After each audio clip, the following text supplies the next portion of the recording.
Nagmistulang parking lot ang labas ng impounding area ng Manila Traffic and Parking Bureau nitong araw ng Martes. Marami-rami na rin kasi ang na-impound nilang e-trikes, tricycle at iba pang light vehicles matapos na dumaan sa mga national road kahit bawal na simula noong Lunes. Sa kahabaan ng Recto Avenue, ilang motorista nga ang nasampulan. Katwiran nila, hindi raw nila alam ang nasabing polisiya. Pero hindi nyo po alam na bawal na, sir. Hindi pa po. Anong masasabi nyo na pinagbabawal na kayo dito sa mga ganitong national road? Okay lang naman po. Talagang ganun eh. Pero pagbibigay diin ng Manila Traffic and Parking Bureau, matagal nang bawal sa mga national road ang mga light vehicle bago pa man nilagyan ng pangil ng MMDA ang nasabing batas trapiko. Nakaraang taon pa nang maglabas ang Department of Interior and Local Government ng nasabing regulasyon laban sa mga light vehicle.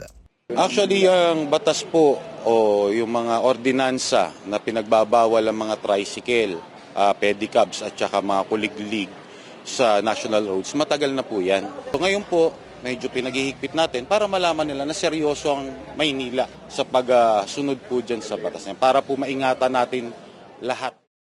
Si Remy, na may-ari ng e-trike, hindi ba pigilang ilabas ang kanyang galit sa pagbabawal sa kanila sa national road. Hirit niya, sa pangunahing lansangan lang kasi sila nakakapagsakay ng mga pasahero. Wala namang sasakay doon sa eskinita. Ganito yung mga tao. Di ba? Ano na gagawin namin? Magnanakaw kami. Titinda na lang kami ng mga masama na bawal. Naghahanap buhay kami. Ito katulad niya, may toda kami, may permit, may rehistro, may lisensya. Ano po ang doon? Kompleto naman po kami. Well, hindi po namin kaya talaga i-please lahat. Just like any other regulations, pag may naapektuhan, syempre po nagre-reklamo. Pero at the end of the day, ang amin pong kinoconsider dyan ay yung pangkalahatan na kagalingan. So, ipagpaumanhin po nila kung sila po ay naapektuhan itong mga ganitong klaseng regulasyon. Pero again, ang amin pong tinitingnan dyan ay safety and yung traffic concerns po. Bagamat sa Miyerkules pa maninikit ang Metropolitan Manila Development Authority o MMDA, nag-umpisa nang manghuli ang ilang lokal na pamahalaan tulad sa lungsod ng Maynila. Ayon kay MMDA Acting Chairman Romando Artes sa isang text message sa SMNI News, diskresyon na ng mga lokal na pamahalaan kung magsisimula na silang manikit ng masusuway sa nasabing polisiya.